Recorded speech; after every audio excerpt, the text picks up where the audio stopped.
You dirty slut.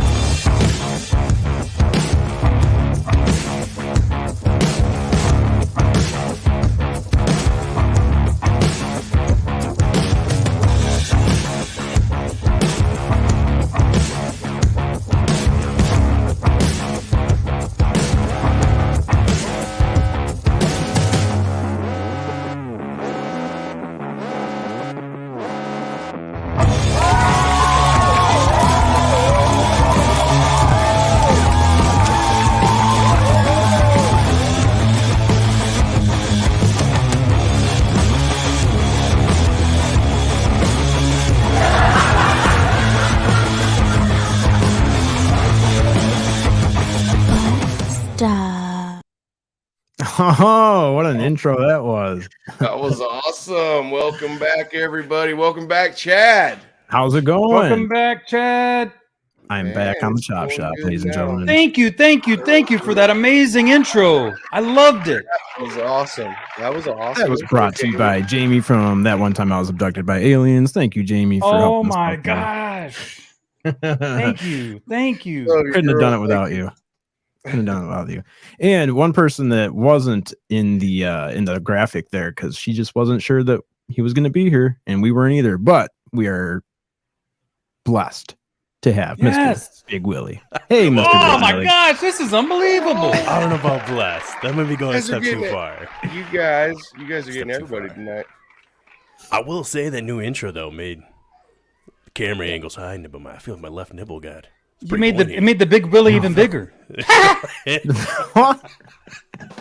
That wasn't new. I don't think I've heard Willie. that one. Was that the first time you guys have played that one?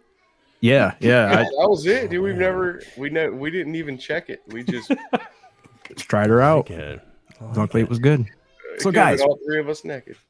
we've got an awesome guest backstage, Man, and I don't want to keep him waiting.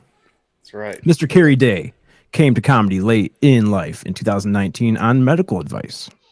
His doctor was concerned about his joints if he continued his 40-year male stripping career and prescribed a lower impact stage endeavor. He has appeared on stage at venues throughout the greater Dallas area and has received training from the Dallas Comedy Club, Stomping Ground Comedy Club, and a very long, eventful life. He's a husband of 46 years, stepdad, proud Air Force veteran, and not the oldest comedian in Dallas. Please put your hands together for and welcome Mr. Kerry Day. Hello. How's it going, Kerry? It is going well. So good to when meet you, first man. told me about Big Willie, I thought that was another stage name. I thought he was a stripper as well. Not yet. Deny or claim, deny it either way. We don't know yet. There's a lot of people put out feelers, Yeah. So we'll see. Oh, man. So, what's going on today, Kerry? Not much. I had to go looking for a chair today, and it was pretty uneventful. But I also had to go to the VA to just do a little blood work, and I went by and told the ladies at the desk how beautiful they were, which they were in some place, but they were just tittering away when I left. It was so much fun. If you just tell people nice things, it just makes the world happier. It does. Right Yep. on. Makes people happy. Sure It does. man. And just smile. Especially nowadays. It doesn't take much, does it? Because there's just so much negativity out there. Everywhere you look, you can find negativity. It's very hard to find some positivity. You're right. It's a real different world today. I mean, I talk about the bad old days, but at least the bad old days, people smiled at each other. Mhm. Then they slashed your back.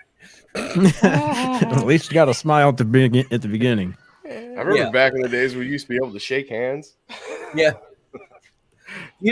That is one of the most difficult. I told a guy that in a show. I do a lot of shows with a lot of Black comedians and Hispanic comedians. And, I love this world that is so diverse. The only thing that's really awkward is when you first greet. I never know what to do. I grew up with the handshake.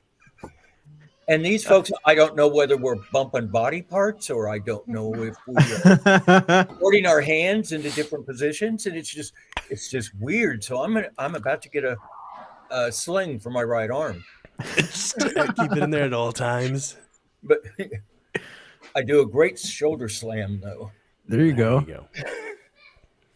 There is always concede. that one person who does that, like aggressively. Like, and I get what you're saying. As far as the worst is when you think that they've given you a signal as to what's okay. Like, okay, we're doing the fist bump here, or we're doing the handshake. Yeah. And if they change it last minute, or they go, on the goodbye, they change it and they pull you in for a tight, like you're saying, you're talking about the shoulder slam, when they pull you in for the hug and the shoulder to the chest. That's always a curveball. And you're like, I thought we were fisting here. I thought this was the plan was like a fist bumping out, and they pull you in for that tight hug. I wasn't ready for it. I'm a hugger. I like that. That's fun. There you go. Yeah, I'll have to keep that in mind if I ever meet you in person. sure. I have I to get call you out on it. You know, I can remember you, Chad. You're just when I gonna be wrap cheap. it's when I jump up and wrap my legs around you that you need to worry. I'm not the pole, Kerry. No, Yeah, they made sure. me stop. My insurance company made me stop pole dancing about 10 years ago because they said I was a one unfortunate dismount. They wouldn't let me do it anymore. They said no more claims. One unfortunate dismount. One unfortunate discount. You know what? You know what makes me smile and laugh, and not really laugh, but smile, is your amazing fit, man. Those suspenders, the bow tie. I mean, people in the chat room is commenting. Everybody loves your look, Kerry. That is, I brand myself whenever I'm doing stand up with the bow tie and the suspenders, and it actually came from probably about 15 years ago. Mother Nature, I have found, is not a nice lady.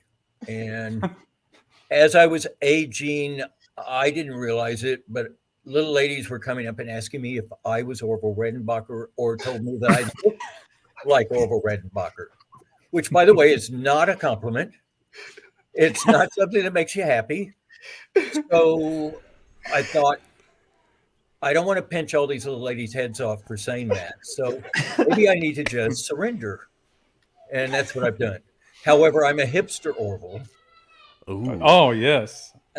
Orville, if you see the way that he dresses, if you look at pictures, he's been dead 20 years, but if you look at his pictures, it's pretty bland. I even got away once at a mall here right after the pandemic. You know how the pandemic, when it was over, it kind of seemed like one of those old time aliens invade the world kind of movies. And at the end, everybody's coming out of their bomb shelters and they can't see because of the sun and they're wandering around. Well, I wandered off to the mall when they did that. Mm-hmm. And I was dressed similar to this. And this lady came up and asked me, and I said, yes, that's me. And I signed her. She had a thing with her, and I signed an autograph. Said, popcorn is good for you. Love, Orville. And another lady came up until I had like this gaggle of ladies, and they were shocked to find out that I was gay. They did not know that Orville was gay. And I said, well, you know, I'm old school. I got married, but my wife is dead, you know, so now I'm time in to a party. generation. All Right right. on. I love it. Oh man, so there is somebody out there right now that is telling people that they met Orville Redenbacher at the mall. Yeah. That's amazing. When people will believe anything if you tell it convincingly, Mm-hmm. that never ceases to amaze me because I tell some pretty crazy shit sometimes to this day. What's the craziest thing that you've ever told somebody that you were like, let's just see if this works. Let's just throw it out there and see if it works. One of my bits is I talk about being a certified motorboater. And I was actually there is only one gay venue in town that does open mics, and I usually go to that one. It's once a month. And the last one that I went to, there was a lesbian in there that I was talking about my motorboating, and she had started insisting that I motorboat her. And Got called. I really, I'm up on stage, I'm busy. And so she just kept pestering me and heckling me from the crowd. And I said, look, if you've got some sanitary wipes, fine. But I'm not gonna stick my head between your boobs and possibly get spit all over your chest unless I've got something sanitary to clean it up with. That just makes you a polite Got out of that one. motorboater. Well, I'm Southern. Yeah, that's We polite. do that. It's like Class. before you spread the breast, a true Southern man will warm his hands first. Oh, well, that's Oh. nice. That's Southern hospitality. Everyone should warm those hands first, if possible. It's just good all around for everybody Yeah, involved. Usually. I keep them cold. It's like cheating. That's how I get the nipple card pass. Well, it's the cold. It's those hard nipples that can be dangerous. Put an eye out. I want everything to be soft. That's why I don't do augmented breasts. I only do natural breasts. I'm too old to get a concussion. especially appreciate not in the that. cold. Oh man, whew. Those augmented breasts, in the cold, they might turn into rocks. Super Well, dangerous. I wouldn't have said this years ago in the old days. I grew up in the old days when I was beginning to get a little bit concerned that I was not as excited about coochie as my friends were. Mhm. Because they were all coming to school and they were telling their coochie stories and jumping bones and all of the rest of it, and I was making shit up. It's a different world now. I have probably touched more breasts and seen more naked women than a lot of straight guys because they're so comfortable with a gay guy. Right. Yep. They don't feel as male perspective without the icky, messy part that they have to clean up afterwards. exactly. Cleaned up. No mess after when you leave, huh? Yeah. Well, I tell these young guys that believe that I am a motorboater like that, and they ask me why the hell I'm doing motorboating when they want a motorboat and they're straight. And I said that 2 reasons. One is for you, it's a means to an end. For me, it's the end, and I'm hopping in my car and I'm going home. Yeah. And the other, I just do it because of the hoot. You do it because you think it's nasty. The hooch. I love women. I truly do. I just don't want to do the horizontal mambo with them. You said the hooch. You do it for the hooch. Does that mean you motorboat them and then they buy you a drink? But no. I don't. Actually, I don't drink alcohol. I haven't drunk alcohol in probably about 30 years. Last time I really tied one on with alcohol, I ended up on a pool table in a leather bar getting my nipple pierced. And I decided, Wow. that it was not going to be good for me, or alcohol was not helping me make good decisions. That's a good way to remember not to drink. I just want to. to. Wow.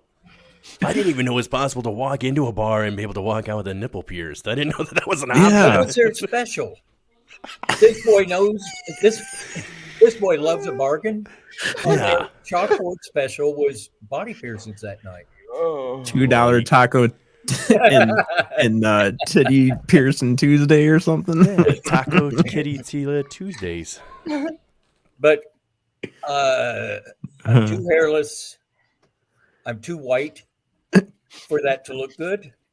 That was kind of like I thought that it would enhance my masculinity to have my sunglasses hanging from my nipple, but it was not enhancing at all. I mean, it doesn't hurt to have the options, though. At least you can say you've got the option, right? Do you? Oh no, I don't have the option. I spent you the don't next have the 2 option. days. I spent the next 2 days getting my mangled nipple out. Getting your nipple out of what? That stainless steel. Do you know how hard it is to open up a stainless steel ring once it's yeah. sealed? Okay, I have a question about this. I've heard about this, so I'm wondering if you experienced it. I've never asked anybody this or got to ask them this. I've heard that when you get the stainless steel, when it gets cold, like it doesn't adapt the same way, so it stays colder longer. Is that true? Like, is it with the temperature? No, because it's next to your body. It's it's just like your balls. Your balls can pull up if they get cold. They can try, The ring right? does the same thing. It crawls right inside that nipple. Oh man, I was not aware. Hey, Kerry, since you brought it up, and I do feel a little bit funny asking, but hey, you brought it up. So this thing about all these different categories in the gay community, there's these twinks, there's bears, there's otters, and what do you think about all these different categories? And where would you put yourself? Chihuahua. Yoquito Duetito. The Chihuahua from Taco That's a Bell. good one. Skin and bones and no hair.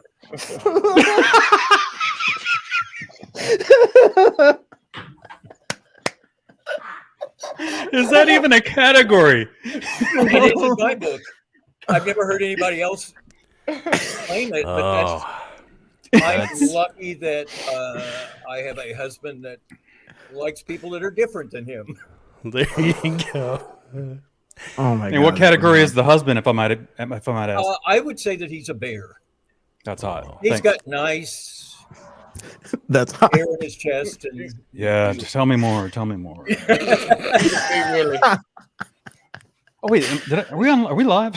A bear with a chihuahua, man.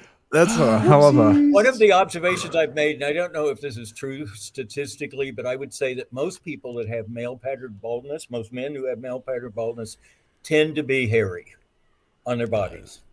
Oh, You got good bones. Men that have a full head of hair tend not to have so much hair elsewhere. oh wow. That's how it happened to me. I didn't lose my hair. This shit just slid down to my back. I know you, Sonny, are Sonny, explaining Sonny, that too you- much. Sonny, you can't get involved in this conversation, man. You're the most masculine dude out of everyone here. So Willie's come like, on, what? man. Yeah.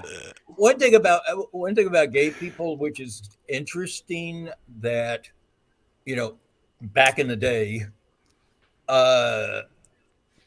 gay people were not considered masculine.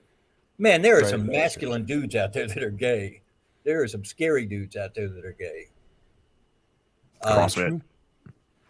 And Yeah, masculine dominance. ooh. Sorry to get you Yeah, there. it pisses me off that most of my friends that old people get together, and when we get together, about half of them talk about having lost their sex drive. I don't understand that. I don't know where they leave it. How do you lose it? yeah. It's on my checklist in the morning now to make sure that I've still got one. Find your Gonna make checklist. sure. Yeah. Suspenders, bow tie, and sex drive. No, first you make sure you're breathing. You make sure your eyes open. And it's creepy, but it's sweet. When I sleep at night, I don't move. I'm one of those people. I just stay right there. Every once in a while, I will wake up and my husband's hand is coming over. I feel it on my chest, and I think that's sweet. But he's making sure that my heart is beating. I think that's creepy. That's the poor man's life alert. Well, Oh man. when I was younger, I used to refer to the wandering hands. I know that that's not just a gay thing, but like a woman, all of a sudden these hands start crawling over her body when the lights go out. That's what I mean by the wandering hands. Wandering hands now means, are you still alive? Yeah. But that's a fair point you bring up that I feel like maybe doesn't get enough attention is just the transitions of life. Like every stage has these things that we look at. And when we start to complete, I guess, the circle of life or however we want to word it, it is interesting. You talked about this as far as like old people do love getting together to talk. That is a known fact. I'll fight anybody on it. We know that's a fact. They drive me. I hate old people. They all want to talk about their illnesses. Yeah. And who's worse off? They really are some one-uppers on that, and they'll pull people in the whatever diner they've selected as their diner that they meet for every Sunday morning, or whatever. They'll pull random, people, other customers there into the conversations if they think that they could remotely be interested, or if they notice a rash on them, they're like, "I've got something like that." And they'll just bring you right into those conversations. Is the VA paying for yours? Not mine either. Assholes. By the way, and I'm just going to do this as a shout out. I love the VA. The VA is the best. Nice. Shout out to the VA. I am probably, this may surprise you, but I'm old enough that that I'm on Social Security. Oh. I could go anywhere. I go to the VA. Oh, just saying. That's good to hear. Because you do hear a lot. I've heard, that sometimes the veterans aren't treated very well in certain areas and stuff like that. So that's very positive to hear that. I'm glad to hear. No, it doesn't help if you schmooze all the way through the place. I'm sorry? If you what? Schmooze, you compliment and say wonderful things, and you make your providers laugh. And for some reason, I thought you said if you splooge all through the place. So no, yeah, no. Glad that we got that covered. I could, back in the day when I was still looking for a wife to get married and have children and do the things that everybody said that you were supposed to do, I have had sex with women, which unfortunately for them and for me, it was terrible. But one of them, I was so proud because the first time I ever had sex with a woman, I don't think it should have counted. I said that I lost my virginity, but I don't think that it should have counted because I think I hit a wrinkle. And who knows? What? Because it took 30 seconds or less.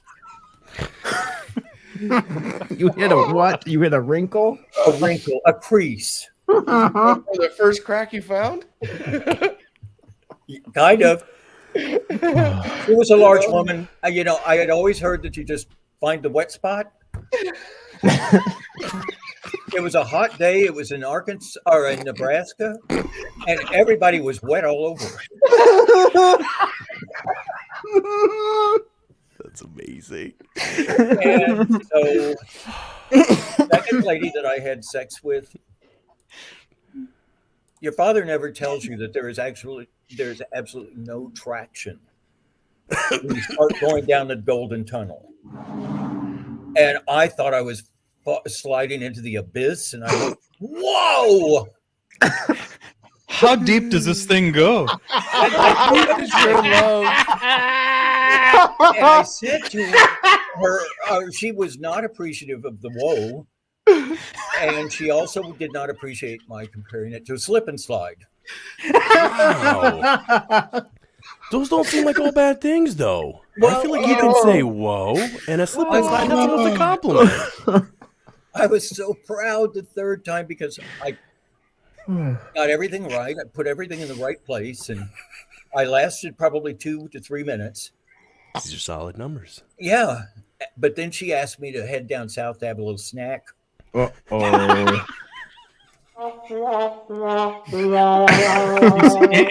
Kerry said, "I'm not much into sushi." Neither am I, but Oh man. But Sorry, ladies. I'm sorry. I don't mean to be offensive. I never do. And I try to say things in ways that are not offensive. It was, and I didn't want to be rude. I thought that I could use it as a learning experience.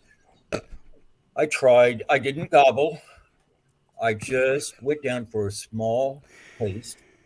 And it was, if it's been something I ordered in a restaurant, I would have sent it back. And I went into the bathroom and I gargled. And she came in and she said, "It's an acquired taste. Come on back." Well, my mother told me the liver was an acquired taste, and I don't eat it either. Oh man. And ladies, if there are ladies watching, and I'm sure that there probably are, I am so sorry. That was not meant to be offensive. That is just retelling old stories. That's great. I was terrible. We both always had terrible times. I take full responsibility. I just was really, really bad. Well, it's understandable. I mean, if you're not having to, if you don't like roller coasters, you're not gonna like a roller coaster. So, Well, you're not wrong on one thing though that nobody warned you about the first time. Maybe you go down to take a snack and an acquired flavor. It is a little bit of a. It's like the first time you try any new spice, maybe a hot sauce that you might really fall in love with later. But that first bite is like, whoa! It's a little bit of a whoa moment, you know. If I don't like it from the get go, I'm not going after it again. Well, see, you just got to do what you got to do. You got to live. You're living your life at least, and those ladies, and you got to have some experiences. I don't think experiences are bad. These are great stories you've treasured now. I am so I have known. And on a serious note, I have known. My church actually encouraged people that were going through the phase, to go ahead and get married and do all of this. And I have known some of the women that have married these guys, and it shouldn't have happened. And they're bitter women, they're bitter men because of it. And why messed up your lives with that stuff? Yeah. I mean, it's about who you are and being the real you. And I just don't understand why anybody would want to hurt somebody else like that. And I don't think that anybody wanted to. I think that they were told that was your responsibility. Yeah, I mean, it's societal, right? We grow up and, we were pressured into the way we have to conform, right, to what's acceptable. And it's just, I mean, I say millions, but I do believe how many millions of people have had to conform and not be themselves their whole life. So, I say thank you so much, Kerry, for, being so outspoken and willing to, share your life story with us. Well, what I just told you, I say on stage, and I say it sensitively. I am a feminist, which may sound weird, but I just think that women demand a lot of respect, and that we should give them the respect that they mean. That doesn't mean treating them like girls. That means treating them like equals, and that they can do anything that we can do. Right on, brother. Now, motorboating, it's got to be a woman. Having said all of that, because as a feminist, I have tried doing it with men. Yeah. And in your mind, picture a locomotive on the tracks, and it's going across the country. Take the tracks away. That locomotive has no control over where it goes. Breasts are the tracks. I always find myself flinging myself onto the other side of the room when I'm trying to do a guy, unless he has man boobs, and that's just not for me. Man boobs. Oh man, I can squeeze mine together. I was gonna say, I wish they weren't for me either, but yeah, those would be. I think they call them moobs, if I remember right. Ooh.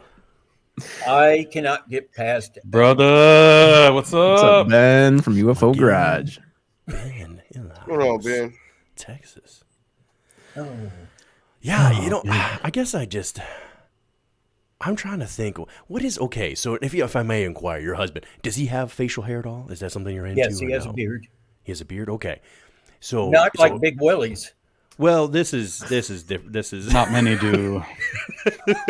So, but if he had his beard, right? So if he shaved his chest hair, would that be the equivalent of shaving his beard? Would you equate that? Would you be kind of pissed if you woke up and your husband had just shaved off some chest hair? I would prefer that he didn't. Yeah. But I am as completely and totally immersed in love as I could be. Wow. And we're coming up on almost 47 years. Wow. Amazing. My hat to that one. I know that we don't look like what we did when we got together. I mean, he's my bleached out California raisin. And I'm Orville Redenbacher, but he was hot. I mean, he was hot stuff, huh? Yeah, he was a 10. We knew each other for 3 years, got to be best friends, and never knew that each other was gay. So he's a bear, wow. but at the Wow. time, might I theorize he might have been an otter. No, He was never an otter. no, otters have less hair. Oh, okay. Hmm. Otters have less hair. We are learning tonight, Yeah, folks. yeah. Oh. Ah, Oh. okay. Holy mackerel! Oh, Yeah. look at Excuse this me, I Dutch need to- muffin, huh? Excuse me for a second. I need to take a little break. Well, Now I can't claim to be more. On a good day, I might have been a solid 7, but I was clever, Ah, and also I have skills. Oh, would you like to Whoa. elaborate on that, please? No, No, he In would detail. not. He's like, nope, I would not. Oh, the Latin's coming out of spooky now. He Hey can't. man, you contain keep it. him that many years. I think we all know some skills are there, man. Onlyfans.com/Redenbacher. Check him out after the show. Maybe some copyright issues with that one. You've seen Popcorn Pop. Wait till you see the spicy and You think your popcorn's hot? Enough heat will pop anything, right? I think that's the rule. Did I tell the story about how when we got together, I was going into the Air Force. I was going to find my Miss Right, and I was going to get married and have kids. My first day on active duty, I met him. Wow. Oh. So you guys met in the military then? Yes, and we followed each other around 3 continents, and then got to be best friends. And I'd say that the next 6 years we were living in Europe together. We didn't know anybody else that was gay.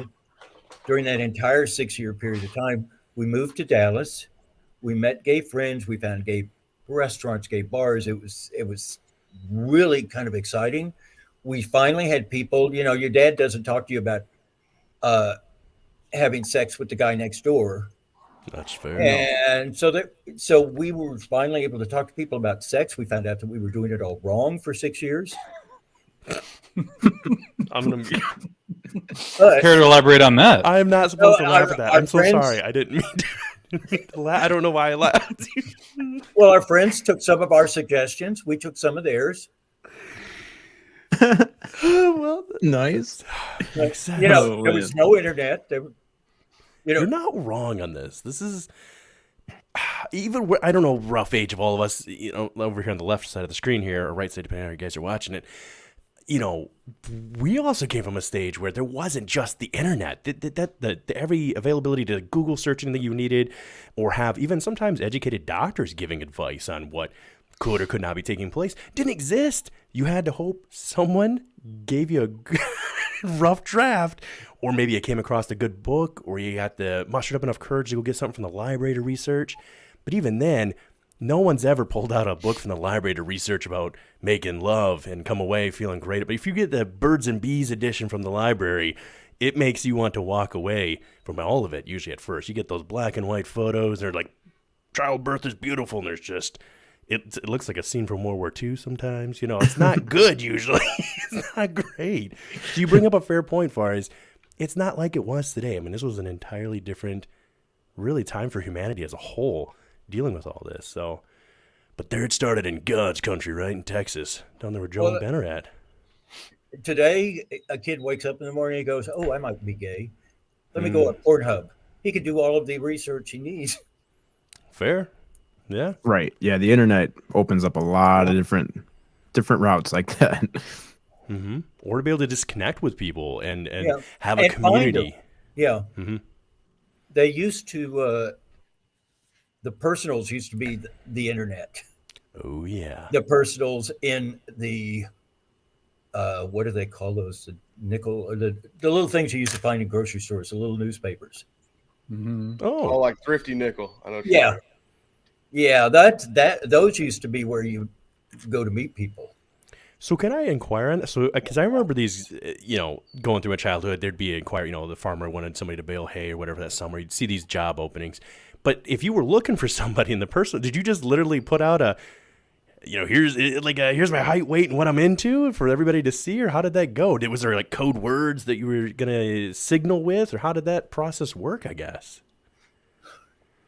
There was a little. There was less specific information. It was more like older gentleman looking for young female to accompany him on European tour. Looking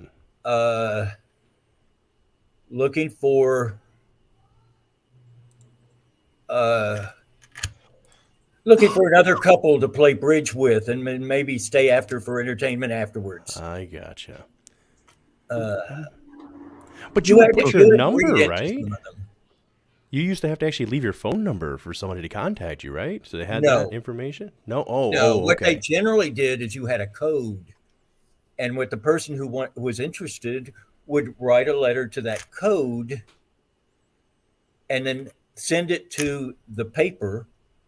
The paper would pull up the account that code was attached to and send the letter on. Wow. Jeez, like a nuclear football almost. Yeah. That's pretty amazing, actually. See, I changed my whole philosophy about religion, and I think that, again, as a Southern man, I think that God gave us sex to use, and I think that we're being disrespectful when we don't have sex, because He gives it to us as a gift. And being Southern, if somebody gives you a gift, you put it on full display. That's right. Hospitality. Don't let that go to waste. You let people use it because it's a gift. It had some meaning behind it. And at least the church that I grew up in, which was Catholic, about 85% of the religion seemed to be about when you couldn't have sex. Mm-hmm. And then 5% when you could. And the other 10% was taking care of the poor, the homeless, all the rest of it. That should be what religion is about. Yeah, nobody likes rules. The rules of when not to have sex.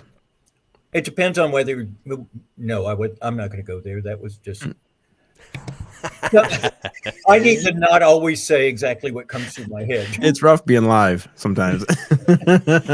You're like, wait a second, can we take that out? I know, that's how I felt after I told him about the snack.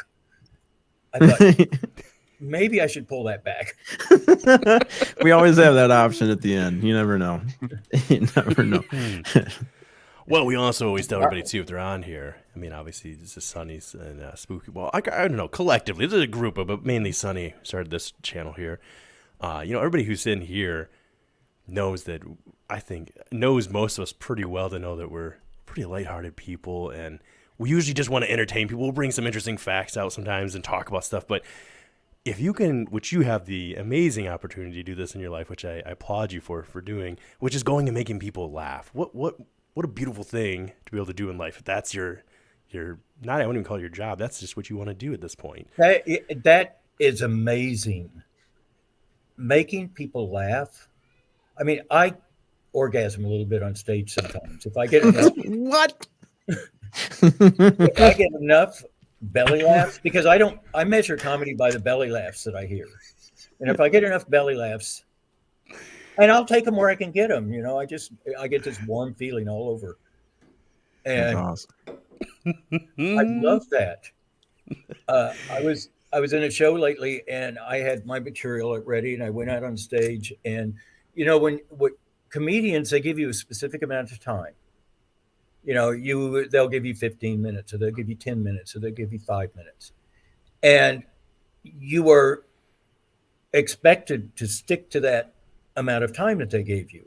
And what happens is, just as your time is wrapping up, they will give you the light. That means that normally there's somebody in the back. They have different ways of doing it, but normally there's somebody in the back, and they will flash a light at you, and that tells you that you've got so many seconds left. And I was in a show. I had gotten about halfway through the material that I expected to get through, and I saw this light in the back, and I actually asked, "Is that the light?" And the guy said, "Yeah." And I'm like, "Oh shit." I have so much more to say because you just get caught up there. It's I go out on the stage.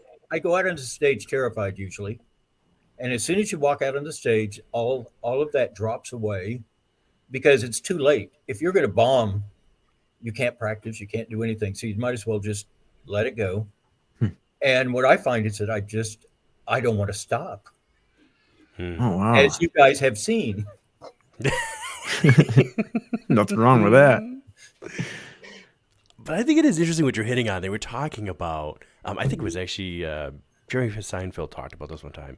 He said the one thing that he knows when somebody's truly a comedian or has a hint of comedian in them, he said the one secret that nobody will talk about is that a real comedian will do anything for a real laugh. Like we were talking about the belly laugh. Yeah. He said it's insatiable. It's like it's what you. He's like, I'm like a vampire hunting for that laugh, and he's like, we'll do anything to make that laugh happen. Now, obviously, the rules and the world has changed a lot, so it has to be challenging at times. But have you found? Because how long you said you've been doing comedy for? 4 years. 4 years. Oh, so we hadn't even got. So you got in it at a rough time too, man. Let's be honest. Comedy 4 years ago was not the time to be jumping in. That was it was a rough time. No, for they comedy. shut everything down not too long afterwards. See, people. One of the things you've got to know about comedy is that it has nothing to do. I can think that I am writing stuff that is funny all day long, but it doesn't matter what I think. It matters what the audience thinks. I don't decide whether or not it's funny. The audience decides whether or not it's funny. And when you click with the audience just right and you read the audience just right, it is an amazing experience. It is. I mean, I've come off stage in tears before because it's so overwhelming emotionally. Wow. Oh wow, that's great to hear. It's not a good thing to do while you're on stage. I've done that too. Gotta wait till you're off though. Yeah. It's got to I prove. talked about. I was doing a sentimental thing about Ed once. I was doing like an homage to Ed, who was my husband. And I got all caught up in emotion, and I was crying. The audience was crying, and I thought, "This is not right." Oh. The audience was crying. Well, I think more than anything, though, I think, well, shoot, I guess this is only my own personal observation. I find that because there's all kinds of types of comedy, right? There's, people have their niches that they shoot for, but ultimately, we're helping people just disconnect from the issues in the world a little bit. But in a weird sense, also helping them reconnect to it just in a different light. So I don't think you having where people cry. I've definitely seen some comedians that talk about some very dark things, but that is their way of working through it, and they're helping the other people in the world. Because sometimes, as we all know, living life, we've all gone through some things. There's just life sucks sometimes, right? So we can either let it beat us up and take us down, or maybe we share a laugh and realize we're not alone in something. So I don't think you making people cry over having this moment for your husband is necessarily a bad thing. But I do get what you're saying. Like, I'm sure, you go to a comedy show, you don't expect to cry. Well, it was emotional, and it was good. It was positive. So, I mean, it was for a Valentine's show last year. They've invited me back this year. So I guess. Heck yeah. It did okay. I'm pretty blessed. I've got two sisters, and three of us, we grew up together, and they used to be nice. They used to be nice? Well, we all know old people are mean, right? We don't get along real well anymore, and I think that it is a whole lot of it has to do with the fact that, we each have our things that we're good at. The one thing that I'm good at that the other two are not is I'm able to hang on to a man. Oh! Yeah, really. Ed and I got together in '76. I haven't had a man since the '80s. Just saying. That's dry as the Sahara. But they have tried to borrow him, but it's just like I don't lend books out, I don't lend tools out, and now I don't lend my husband out because I never send him back the same way that I sent him out in. Oh man, what condition does he come back in? Well, I mean, the last time that one of them wanted to borrow him, it was to put up sheetrock. The man is 80.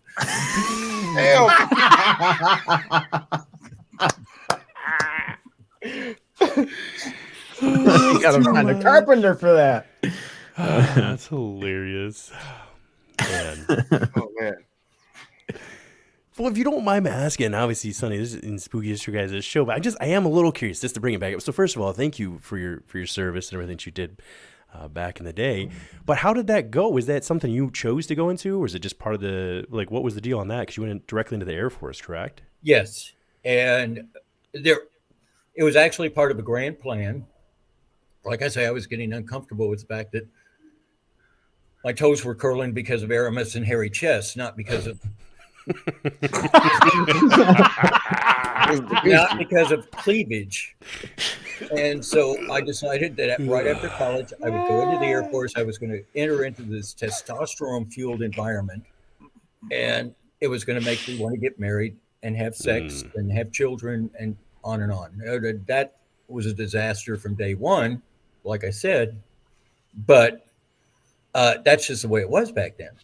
Yeah. But it was a grand plan. I wanted to get I wanted to be normal. You know, the world is different today. I didn't feel that way then. I think God gave me three great gifts in my life. And one of them, I would say, which I would not have said when I was young, one of them is the fact that I am gay, because it gave me experiences and let me meet people that I would have never had if I had been straight. I have had wonderful experiences and I've had a wonderful time. Life is good. Yeah. No, that's great to hear. But it's the world's changed. There are people that want to change it back. And I will do, in my small part, I will do what I can to keep that from happening. Yeah, I guess I wonder what the differences are from. I will too. Like I'll help you there. Yeah, I'll help you too. For sure. I you was just going gonna say, I wonder what the differences are I'm right not going now. back. We're not even going today. back. You don't have to worry about that. Well, look at it. My friends are the most diverse bunch of people that I can even imagine, and that you learn so much when you're surrounded by people that are different from you. You learn shit when you're surrounded by people that are just like you. My opinion, but I'm right. But it is my opinion. I would have to agree with that. Yeah, if everybody's the same, it's all the same. Yeah, it is. You got to have diversity around you. Yeah, just don't ask me to have a lot of native foods because I'm Irish. We are bland. We eat bland stuff. Not known for your traditional Irish foods over there. Yeah, I did a show where the majority of the audience was black, and I was doing my thing talking about my 40-year stripping career. And in the beginning, these pros, they told me that it only took three things to be a great stripper. You had to have a pretty face, great body, big junk. And, I used to be kind of cute. I wasn't a 10, like I said, but I was kind of cute. And even now, I'm kind of wired like a spring. I'm like a cat. I'm ready. But the junk was a problem. Oh, I tell these folks, or I told these folks, I said, my heritage is Irish. When is the last time somebody came up and said, there's an Irish guy over there. He must have a big one. And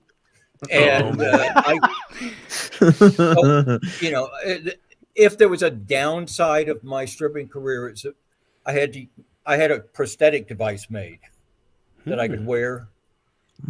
That was I lost a lot of money on lap dances because I couldn't let people pull on it and rub it and stuff. Hey, that's expensive. Maybe you were just a grower, not a shower. That should have been the shirt you wore. Listen here, I'm a grower, not a shower. You gotta do your part too for me here. Well, fortunately, I am a Chihuahua because those doctors wanted me to put hair in it. Wow. Well, those little ladies that make those things, yeah, they put those hairs in one at a time, and that was expensive. I just had to put extra thick veins on the outside. What? The veins were an upgrade or an add-on. Well, I mean, it wasn't nearly as expensive as that hair. Yeah, one follicle at a time. Jeez. No, those are talented ladies that make those things. That's amazing. Wow. Oh man. Hey, listen. Everybody's got to have a tips of the trade. The ladies, they got to do some of the strippers for them over there. They got to do what they got to do. You got to make a living, and there's no problems with that. Now, I didn't know because I was kind of coming in late. And maybe forgive me if I misunderstood. You legitimately were a stripper. That's not a bit that you're running with, or No, of course not. So with you becoming a stripper, how did that? Because I'm interested. So You're one of those people Air that Force. believe anything, aren't you? Well, I just want to take us down this adventure. I want this to continue. I don't want it to be. I want it to be true. I want He's one of those. He's one of those people. He's one of those people that he thinks people will believe anything. Hence the name Big Willie. He's open. That was an intriguing name when he first told me. Got your attention. No, I was just really smart, and I always made sure that my fans were older than me. The downside of that is that they moved out of their houses, and now they're in nursing homes and living centers, and that's where I perform. And it's hard. Hey, Kerry, I feel like I got to. This is like my one shot in life to ask, somebody like you, listen to these. Somebody like me, yeah. Yeah, I need to ask you, man. There's this thing going around called, they abbreviate it, they say BDE, Big Dick Energy. And I coming from a guy like you, okay. Do you believe that people carry a big dick energy, and is it real? Great question. Beats the shit out of me.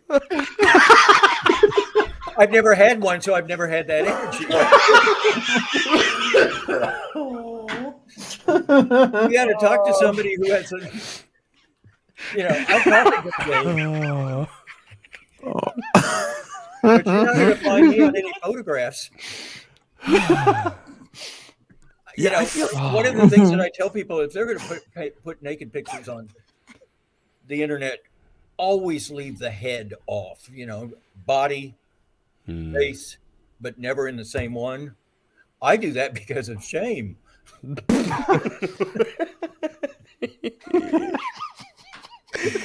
Oh man.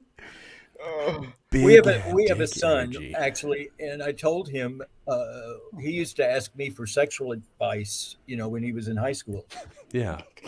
And he told me, because his dad is very straight-laced and I'm not. And he told me once that he wanted to have sex and that it just wasn't happening. And of course, he's asking the guy that hit the wrinkle. But I suggested to him that he tell girls that he had an itty bitty penis, which would make girls want to see it. And once it's exposed, things are going to happen. Hopefully. He did not take my advice.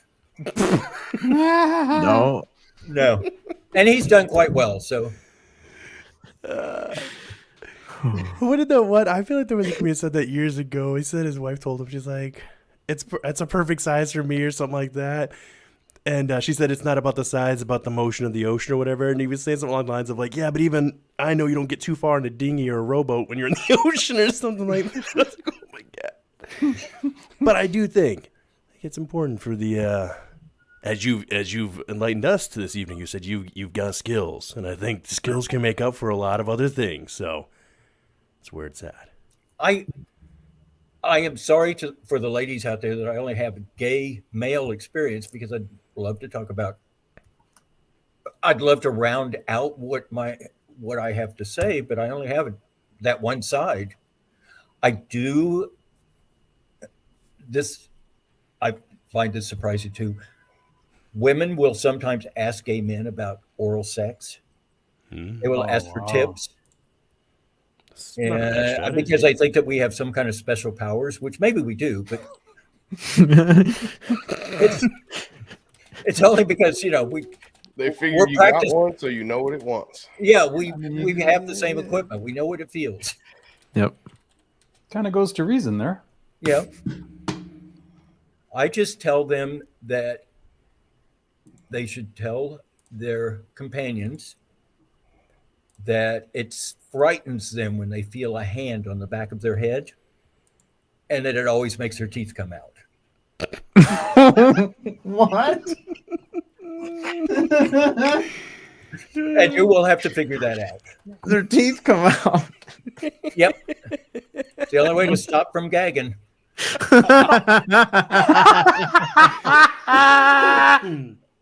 Oh my god. You're learning here, folks.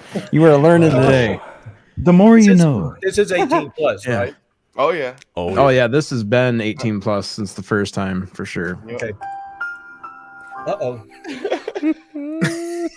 Hey, Kerry. So being the seasoned, worldly man that you are, and I use seasoned, of course, because I don't want to say that you're old guy, You but could say seeing old that guy. you are, what advice or what would you tell a young person right now that maybe they're fighting the fight too? They're fighting people telling them that there's something wrong with you and you can't be gay, and what would you tell a young person of today that's struggling with that?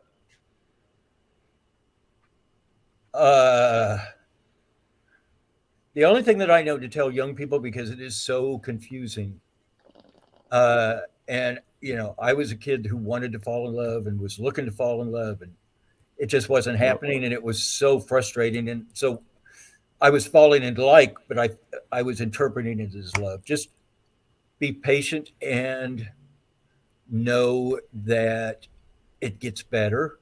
It is guaranteed to get better.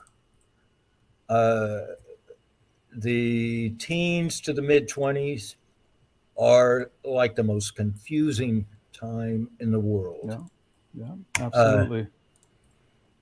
And I just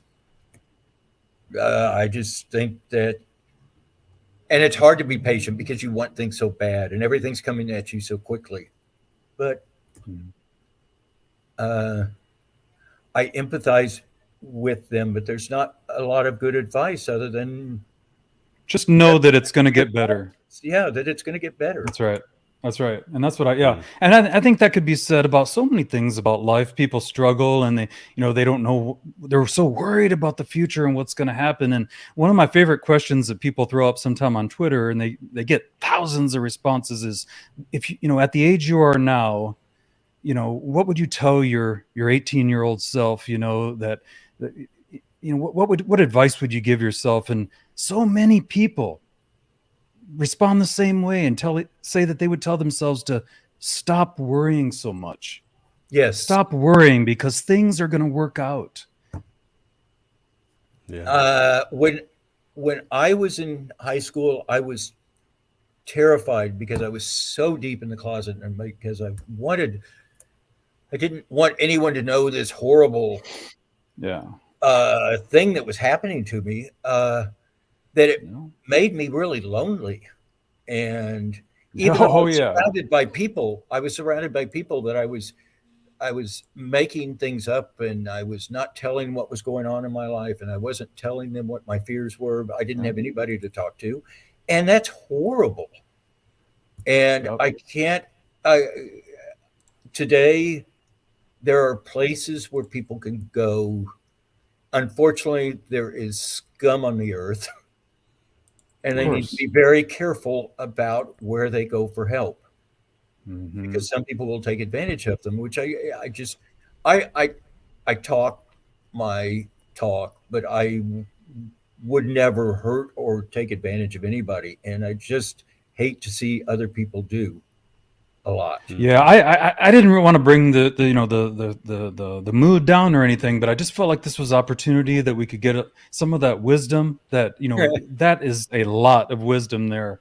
And my husband you're an amazing person, man. Kerry, you're absolutely amazing, and we're so glad to have met you. Thank you so much for that. Well, thank you. Does that mean we're wrapping up? I don't know. Well, it seems Oh, like no, there no, no, could no. be there's secret conversations. Maybe we turn it back into the funny now.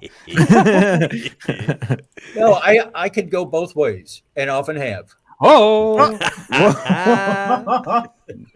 now you're speaking my language. Oh man. There are one of the things that I did in the course of my life was I was very shy at one time, body shy, and gay bars used to, in fact, a lot of bars, but gay bars in particular had troughs that they used for urinals, which is kind of like going into pee at the show and tell show, Mhm. and they horrified me, so I'd have to go outside to the bushes, and I was too cheap to go to a shrink, so I decided that the way I was going to cure myself was join a nudist club, which I did. But my bigger point on that is, again, talking about being careful who you ask for help. There are two kinds of nudist clubs. There's the one that has naturists as members, and then there's the one that uses nudist club as a euphemism. right. And not surprisingly, any kind of nudist club, you have to go through an interview process, because who knew that weirdos could go to see people naked? So you have to go through a process. And I went through two groups, and one of them, which I joined, was the nudist club that was naturist. But the other one I went to, it was, we were sitting around, we were having a meeting, they had about 4 or 5 of us. And this guy gets up and he asks one of the new people like me, let me take you on a tour. And they went in somewhere and never came back. Mhm. And then another member got up and took another guy on a tour. And then finally it was me and this one guy in the living room, and I had run out of things to say. And so he said, let's go for a tour. I said, well, why not? And the first room he took me to, he said, this is our relaxation room. And it did not look like a relaxation room. It looked more like acrobatics class. Looked a little more stressful. And I mean, I was so shocked. I left 3 hours later. I just couldn't leave right away because I was so upset. Oh no. Decided to stay 3 hours just to. Yeah, well, just to calm down. Just to. But I would advise people, if you're going to join a nudist club, be very careful, because there are two kinds out there. There was another one. There was actually a third in Dallas, but the third one was actually, they went camping, and that my idea of camping is a Marriott. Some glamping. Some glamping. Yeah. Mm-hmm. Room service. I've got a great ass, but it does not look great after it's been sleeping on twigs and stuff all night. Naked people running around in the woods. I love it. Sleeping on twigs and getting mosquito bites all over. Okay, what about that? Kerry, what are your thoughts and or opinions on the way Hollywood displays these, very sensual love scenes that can just seem to happen anywhere, including on the beach, in nature with all the twigs and the bugs? But it looks so darn romantic and so hot in those moments. What are you thinking when you see these moments of great, illustrious lovemaking, you could say? I get frisky on a beach once. You only do it once. It's one and done, right? It is not. It is not what you would think. It took me weeks to get sand out of it. I love it. Every crevice. Yep. Well, and again, I don't know what your husband, besides the amazing photo you showed of him earlier, I don't know what height difference and whatnot you have, but for my wife and I, you always see these amazing shower scenes. But I think that it's important, and maybe I'm going to invent this. Sonny, you put a thing on this right now. We'll patent this in case it doesn't exist. We need sex positions made up, but the caveat is it needs to give height and or weight position, but specifically height needs to fall into you are okay if your partner is XYZ and you're XY, Z to try these positions. Because you can end up in some situations in life It's where dangerous. You just need very better. dangerous. You just need better footing, Willie. You need some of that skateboard tape in the bottom of the shower, and then you lift, bro. You lift. That's how you lift her up there. Oh yeah. There Yeah, is Safety first. Make sure you got skateboard tape. there is a guy that here in Dallas that makes jokes about how he pees on his girlfriend all the time in the shower. Down her leg because he just can't hold it and he's blind, so he doesn't know she's there. What bullshit. He's blind. I'm blind. I can't hear when someone comes to my shower. Sorry, I can't tell. Ed doesn't approve of that, so I only pee in there by myself. Ah. And don't tell him. Oh, he might be able to hear this, but People get so upset about that. Every couple has this conversation about peeing in the shower, okay? I'm going to tell you, whether it goes down that sink, that shower, and that toilet, there were 3 lines that lead to one Y, okay? It all goes the exact same place, and that's all I'm going to say about that. I'll leave it at that. Well, People get too up in arms. I grew up in Oklahoma. Ed grew up in Rhode Island. He's very New England. I'm very, hopefully I'm not that Oklahoma anymore. But, Hopefully. when I was growing up, when you were small, well, even when you were older, if you had to pee, you just found a place to pee. You didn't have to be inside.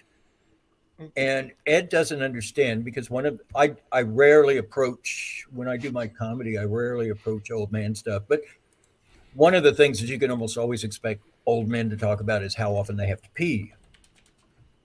Well, Ed does not understand how I can go out for a walk every day and go out walking for a couple hours. Now, when I do come back in, I'm running in the door going, gotta pee, gotta pee, gotta pee. But when I'm out, he doesn't understand that. And I told him, I just walk close to the tree line. That's all you have to do. And I can hold my phone in my hand and I just position myself so it looks like I'm just a guy behind the bush that's reading its phone. Ed would never do that. No. Ed would never do that. When we lived in Rhode Island, there's a lake near, I don't know if it's in Rhode Island or Massachusetts, but it's a lake for drinking water. They have fence erected all the way around the lake, the entire lake. They do. And I asked him about it. I said, why do they have this fence? And he said, because they get drinking water from that lake. Well, in Oklahoma, we didn't fence anything. You saw people out there with their faces all screwed up like they were taking a crap in the lake. Sonny, you grew up in Oklahoma. These are facts, right? Yeah. Wait, I didn't. I love people in Oklahoma. I've got a lot of friends in Oklahoma. For a young gay kid growing up, it was not the place to be. So I don't want to criticize anybody or that lives there now. I'm not trying to hurt your feelings. No, it's It was just not a happy place for me. Oh yeah. I don't even know what anybody even goes to. I mean, no offense to Oklahoma, because I'm sure people say this about Michigan too. And I mean this genuinely. I actually don't know what you really go to Oklahoma for. I don't know what the tourist attraction is. You got a little bit of rival between Texas and Oklahoma. You got the Red River, right? You got the football rival for college. But other than that, I can't think of too much. It's famous for like tornadoes, maybe. Like what else do you got going on in Oklahoma? What is the thing? I have been gone for so long I couldn't tell you now. But it is it's a state with a lot of forest. It's a state with lakes. A lot of camping. And it is, but and if you are going to live in Oklahoma, I lived in Duncan and Tulsa. Tulsa is the place to live. Okay. But I went through kindergarten through college in Oklahoma. I took Oklahoma history, obviously, just like everybody does in the different states. It was when I was in the Air Force that I learned about the Tulsa riots. Oh. I called the person who told me about it. I said that they were lying because surely it would have come up in Oklahoma history. because I it was such a big deal, but it never did. Hmm. That's kind of dark too. Sorry, I didn't mean to go there. I just find it ironic. Hey, you can do what you want on here. You're the guest. Well, You can do But no I guess- wrong, man. but before I know we're getting close to closing, but before we go, I gotta ask about the house you lived in that was haunted. oh, did you Yeah. get my picture? I did see the picture. Yeah, That's yeah, an yeah. awesome house. That was such a great place. That was a happy place. I loved living there. But shortly after I moved in, I'd leave for work. I was living in England. In the winter, it's dark when you leave, it's dark when you come home. Mm-hmm. So I would make sure that all the lights were out. It's pretty easy to tell. And go to work. I'd come home from work, and some of the lights or all of the lights would be back on again. And sometimes some of the taps in the kitchen or the bathroom would be on, and sometimes they would not be on. But I turned everything off. At first, I questioned it, but then after a while, it became a routine that I went through and double checked everything before I left. And then I started hearing right outside of, there's a stairway that came upstairs, and my bedroom was right next to the stairway, and I would hear people walking on the stairs. And I did the courageous thing and just pulled the covers up over my head and tried to go to sleep. And after about a year of that, I decided it was not a big deal. It did not show any sign that it wanted to harm me.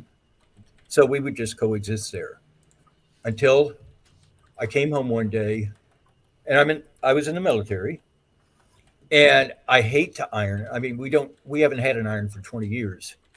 I hate to iron, and I ironed every once in a while, and I would iron enough shirts that I could go 2 weeks, uniform shirts. Well, I came home one day and they were flung all over my bedroom, on the floor, on the bed, everywhere. They all had to be re-ironed. And that's when I knew that whatever was there had to go.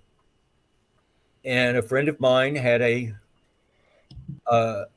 stepmother that lived in London, and she was a psychic medium, and she came up frequently to visit her stepdaughter. And she said, I'll bring her over to your place. She brought her over to my place. I didn't think it was going to happen, but she did. We sat in the living room and we did a lot of hocus pocus stuff, sitting in a circle holding hands. And then we went, this house was about 300 years old. Wow. And when it was originally built, all of those houses had coal cellars. And there was a chute that went down into the coal cellar from the street, which is small, but it was a way that people could deliver the coal without your having to be there. Mm-hmm. And it was a nasty place down there. It was damp and it was low ceiling and very dark. But she said we had to go down to the cellar next. And it was 4 of us went down there. My friend stayed in the kitchen at the kitchen table because he'd been in the basement before or the coal cellar, didn't want to go then. And we went down there and she had us hold hands again. She built a cross out of some lumber that was down there, prayed while we were holding hands. And all of a sudden, or when she said, we're through, there was this loud bang in the kitchen, which was right above. And we ran up to the kitchen. My friend was there in the kitchen. He was no longer sitting at the table, but he was backed up against the wall. And he said, he was like albino white. Mm. And he said, and we asked what happened. And he said, this wind came through and it went out the back door, which was open because it was a nice night.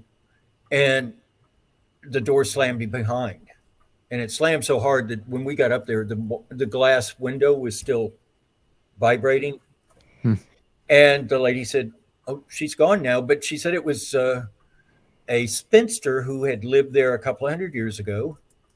And at that time, my house was like right in the middle of town. There were 2 houses that separated me from the very center of town. And she said at that time, a spinster would never travel much further than the church, the market, and the, what was the other thing? The church, the market, and the high street, which is where downtown kind of thing. And they were all very close to the house. And she said when she died, she probably didn't know where to go. So she just stayed with her dog because her dog was there too, apparently. The dog never gave me any trouble. It was her. And apparently she didn't like sharing a house with a single man. She never exhibited any behavior when Ed was there, because we were in separate places. We were assigned 50 miles apart. So we saw each other on weekends and holidays, and he never saw anything. So he keeps telling me that I made it all up. He knows I didn't, because I never make things up. Mm-hmm. Yeah. But I mean, it was a real experience, and it was fun. And my landlady, I asked my landlady, I said, Laura. have you ever heard anything about? And she said, no, and don't ever tell anybody in town. She lived away from town. She said, don't ever tell anybody in town. It'll make it too hard for me to rent the house. She knew. And this door in the kitchen that led down to the coal cellar, and that's the only place it went. There was no way to get into the coal cellar from the outside. It had 4 very big, very heavy deadbolts on it. Wow. It was interesting.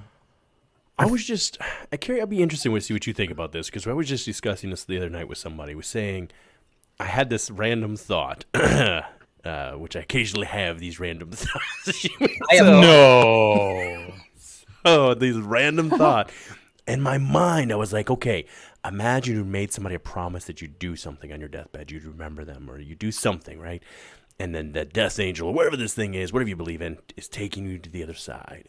And in that moment, you remember, I was supposed to let my family, write a word or something to let that person know I remembered them on my deathbed. But something weird happens, and there's a disconnect, and you're not in hell, you're not in heaven, you're not in paradise, you're in this whole other fourth dimension, I don't know what you want to call it, this void of time. It almost seems like that's where the ghosts, as we freely use the term there, the ghosts get stuck, or spirits, in these in-between planes. Because like you were saying, how she just didn't know how to leave or didn't leave. Yeah. What do you think happens? And if you were turned into a spirit, what would you do, to be honest? Because I feel like there's some ideas if you were a free-roaming spirit. Well, I have told Ed that I will be back. If I go first, he could count on my coming back and just scaring the shit out of him, because That's something to look forward to. But he deserves it, because he hasn't believed me all these years. But I think that there are some people that have such a tight connection. I don't go as far as having another plane, but I think that there are people that have such a tight connection with a place, or they're afraid of what's ahead for them. I mean, I'm really, really close to the Pearly Gates Express. I know that. And I try. Ed is a saint. My friends say so. I try very hard, but it doesn't work. And so I put big handles on the back of his belt so that I can hang on to him when he goes. Because the last thing I need is to be in the burning depths of hell with my 2 sisters. That's that is beyond. But I try to be very compassionate and nice, and I can't be honest no matter how hard I try. Except on the big things. Some of the big things. Oh, yeah. Okay, never. Okay, I'm never. All right, fine. Oh, man. Well, what do you think, Sonny? Yeah, this was a good show, man. This was an awesome show, man. Kerry, we were going to have the other guys on with us, but they said next Saturday would be better. Oh, Okay. man. From here, we're just going to go to our hangout, and you're more than welcome to stay. Thank you. Yeah. More than welcome. Absolutely. Yeah, this has been a great show. Yeah, just stay right here when we end the show. You don't have to leave. Just hang out in the back and bring you back up. Well, And just Kerry, real you're quick, too, breaking news. I just want everybody to know Grandmaster did indeed actually eat the 2 Big Macs and a quarter pounder with cheese. So just want to get that breaking news in real quick there. All right. Continue. Just Your we can updates. continue. Kerry, are you still uploading to your YouTube channel? Before I dropped in the link or dropped the link earlier in the chat, but I just wanted to make sure that you're still. You may not be able to. You probably can't tell, but I just learned how to make reels, and so I've made 60 of them. I'm kind of an overachiever, We made 60 of them. 60 reels. and I am because I've had old videos, and I've gone through old videos, and I've been working through them over the time. I've only got a couple left. That's a smart idea, though, because that drives people back to the initial long video. It's a great way to still get your RTI times up. And today, in today's environment, even in a short show, which is 5 minutes, who has 5 minutes that they're going to spend? Reels are 30 seconds to a minute usually. Mm-hmm. And people will watch those. I've never seen that before. I've got one that went over 1,000 views. Mm-hmm. I've never seen that happen before with anything that I put on. Well, we will definitely share out all the links that you provide us with, and if we don't have the description, or if we don't have the links in the description, we will definitely add those after the show. Can I just ask something? If you want to follow me, by all means, let me know. But say that you saw me here or something to identify you, because there are some funny people that I call them sugar daddy hunt seekers. Oh, we really? They're out there. They are out there. And none of you guys probably get as many as I do. But, usually the way that you could tell a sugar daddy seeker is they've got lots of pictures of themselves with their breasts hanging out. Or if they're guys, with very athletic poses. And then lots of pictures of food. That's usually a sugar daddy seeker. Wow. A sugar daddy seeker. The guys usually put like a dog. They'll use a dog and their torso. Oh, I find that there's a lot of guys looking for. I don't know what to make of this or what you think about it, but a lot of guys are looking for daddies. I know, and I do not want to be your daddy. Unequivocally. I hooked up with Ed. Ed is 10 years older than I am. I am no one's daddy. Except for John. I had a young girl at a club. It was they put in the green room that there was me, and there were 11 other guys in their 20s, and there were 2 girls in their 20s. This girl comes over, and we were sitting, 4 of us were sitting on a 3-cushion couch, and she comes over and she goes, "Can I sit next to you?" And I said, "There really isn't room." And she said, "Yes, there is." And she puts one cheek on his leg and one cheek on my leg and starts calling me daddy. And I said, "I really don't like being called daddy," but she keeps calling me daddy. And finally, I said, I've got a son and he calls me Kerry. Why don't you try that?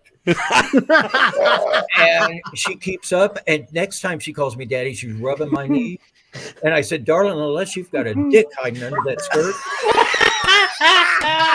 you are just completely wasting your time." Oh man, the look on her face. I was getting the evil eye from these 11 other guys, Oh my God. Ladies and gentlemen, Kerry Day. Thanks for joining us today, Kerry. Right. And we'll definitely have you back again if you'll grace us with your presence one more time. It'd be awesome. I'm surprised that she said that. Thank you. For sure. Right on, man. All right. Thanks to everybody in the chat, and we'll see you guys next time on the Paranormal Chop Shop. Peace.